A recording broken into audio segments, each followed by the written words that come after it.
Good morning, everyone. Good morning. Lovely to be with you. Apologies for yesterday. It was really beyond my control working with technology. Sometimes these things happen, but we're now back with you today. Didn't quite make it home in time, but nonetheless, let's share a beautiful, beautiful thought, an idea. In Parshas Beshalach, let me just say good morning to some people that are joining us. Good morning to Clarice. Apologies about yesterday. Peter, Rachel, lovely to see you all. And we are back, and please God, with traffic improving, I hope to be able to one day be able to say that I will be speaking from you calmly with Wi-Fi from my desk. Anyways, in the meantime, let's share a thought. So, Parshas Beshalach, imagine if I was to ask you, Clarice, you're leaving, you're going on holiday. Ah, the dream, at long last, to go on holiday without all the PCRs and all the other stuff. Now, what do you take with you? What are your most precious possessions? What is it that's most dear to you that you would never leave behind? Well, it's after 210 years in slavery in Egypt, it's a question that the Jewish people had to grapple and deal with and to decide. And it's fascinating that Moses, in fact, gave them a command as to what exactly they should take. It's interesting. I don't know if Moshe would have been able to deal with the Jewish people today. You know, when we go on holiday, I flew recently. I went to Israel a few weeks ago when we were allowed to go, and I got to tell you, the non-Jews had one little hand luggage. They put it neatly above them on the rack. And then all of a sudden, these Jewish people came in. It looked like they were going forever. They had like full bags and pekelach and sandwiches, and they were pushing and shoving. I don't know how the plane ever got off the ground. Anyways, a long story short, what would you take with you if you were going away permanently, leaving behind Egypt? So Moshe told the Jewish people that they should take with them the jewels, the wealth of Egypt. They'd worked hard. This wealth had been promised to Abraham that the Jewish people would leave with great wealth as a reward for their servitude, and therefore that promise had to be kept. And therefore the Jewish people took with them in the first instance from the wealth of Egypt. What did Moshe take with him? What did Moshe take with him? Vayikach Moshe et atzmos Yosef imo. Good morning, everyone who is still joining us. Good morning, Estelle, David, Carol, Richard, Michael, and everyone who's joining us at long last. We are back. I found a point on Holders Hill Road where there is good reception, so I can pull over now every day when I get stuck in the traffic, and I know I'm going to be able to see your wonderful faces. Anyways, to cut a long story short, what did Moshe carry with him? The Jewish people took with them the wealth of Egypt, which they were entitled to. It was even a mitzvah. Moshe took with him the bones of Yosef, the remains of Joseph. You know, when Joseph was on his deathbed, he made a will. He made his children promise that when the Jewish people left Egypt and eventually were redeemed, they should take his remains with him to be buried. And in fact, they are buried in Israel. Sadly, it's in Shechem. We're not allowed. We can't get there. It's very dangerous. But nonetheless, to this day, Joseph's remains are buried in Shechem. So why is it that Moshe took with him the bones of Joseph, and the others took with the wealth of Egypt? At the end of the day, they were all involved in worthy tasks, and the answer is that Moshe had the fortitude to know that there are things that are important in life, and there are things that are really important in life. And the things that were most precious is performing the mitzvah of what's called chesed shel emet. Any time that we're involved with the dead, with the burial or preparations for the deceased, we all know it's something that it's considered chesed shel emet. It's the highest order. And that's because the person is no longer around to thank you, to ask you to recognize your efforts. It's something which is a thankless task. And that's why Moshe took it with him. Now, a further idea. What did Miriam take with her? What did Miriam take with her? Melissa, good morning. Melissa is, of course, the daughter of Ben and Anita Bernstein. So special to have you with us, Melissa. Your long connection, relationship with our community and your families with our community.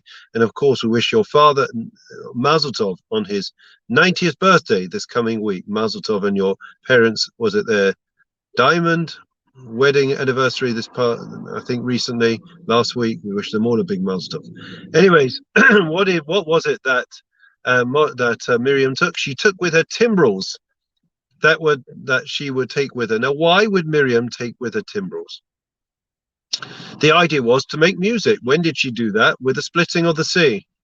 In other words, Miriam once again demonstrated that she was a woman of great faith.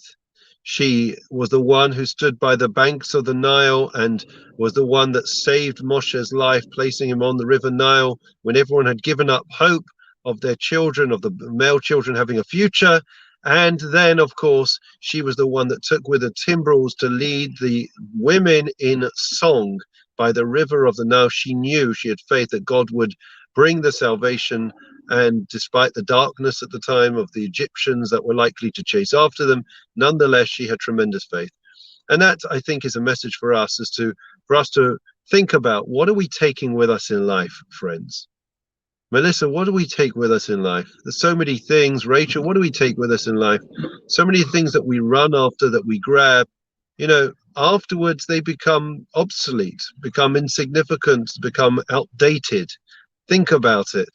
Yesterday's latest gadgets and latest models of phone and computer are today's recycling. That's the way it goes. There are, things that the world is changing at a frenetic pace. There's a wonderful analogy and story which you're familiar with, but let me remind you, refresh your minds. The story goes of a man who heard, he was very poor, and he heard that in a distant island they had great wealth. They were the seashore, the beaches were literally lined with diamonds precious jewels that you could put in your pocket, and you'd be a wealthy person. So he decided to set sail, leave behind his family, and literally took his boat and he sailed away. And he arrived on this island, and lo and behold, he'd been traveling for weeks. He could not believe it. The beaches, the seashore was glistening with precious jewels and diamonds. And he started frantically placing all these, grabbing these diamonds, these emeralds, and placing them in his pockets. And his pockets were full, and he was grabbing, holding as many as he could, putting them in his shirt. And all of a sudden, some of the locals, the natives, came along, and they said, "What are you doing?" He said, "What do you mean what I'm doing? This place, I'm going to be a multi-billionaire. I'm gathering up. This is the wealth for my children, my grandchildren, my great-grandchildren." They started to laugh at him. They said, "Are you mad? What are you talking about? Here, these jewels are everywhere. They're not a precious commodity. Here, do you know what a precious commodity is? The precious commodity is the oil fats. That is a process of refining. That's what we make. That's what we trade. That's precious. Jewels aren't special."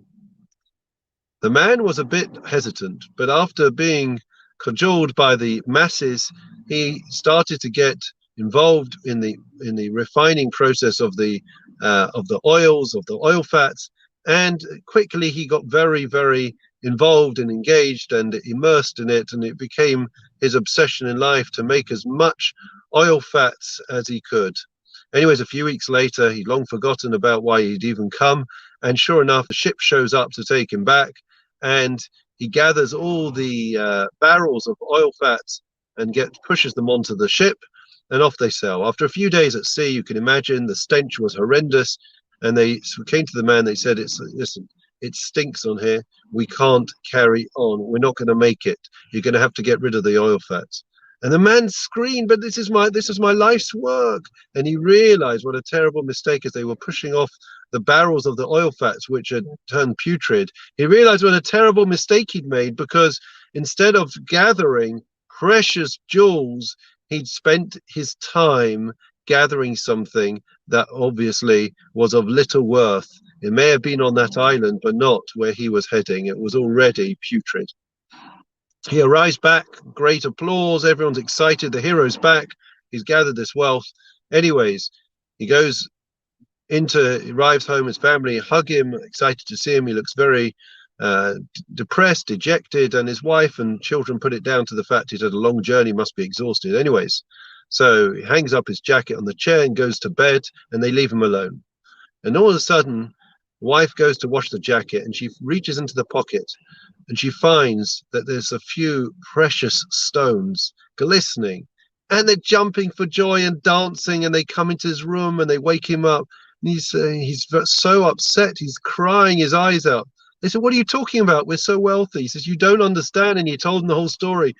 "We could have had so much more, but when I arrived on this island, I lost sight of what was really important in life."